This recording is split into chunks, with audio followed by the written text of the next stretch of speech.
of the Independent Commission on Banking. In her speech this week, between talking about freedom of speech and the Eurozone, the Queen made some startling revelations. My government intends to bring forward measures to maintain the ability of the law enforcement and intelligence agencies to access vital communications data under strict safeguards to protect the public, subject to scrutiny of draft clauses. What that actually means is that controversial plans to store details of everyone's email, Facebook, text and internet use will be passed into law despite a furious backlash from privacy groups, and proposals for a massive extension of secret courts are to go ahead as well. At the moment, basic information like phone numbers and email addresses can be accessed by the police and intelligence services. This draft bill extends that to include your social network sites like Facebook and Twitter, in fact any method of communication. They'll also be able to track what websites you visit, all without the need for external authorisation.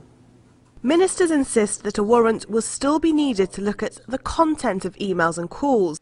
But civil liberties groups like Big Brother Watch have slammed the plan. We have a very simple reaction, is that democracies don't spy on their citizens, irrespective of whether suspected of any crimes or not. Before you could communicate privately in the same way as you use the post.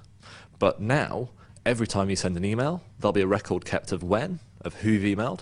If you make a phone call, if you make a Skype call, if you use Facebook, every time you communicate with someone online, a record will be held of that. The Home Office says the move is needed for national security because the authorities currently have no coverage of a quarter of all communications data. The government has outlined a number of safeguards which they hope will ease fears. They include a 12-month limit to storing information and strengthening independent oversight. But campaigners are not convinced. Britain is already a place with a lot of exceptional laws and repressive laws.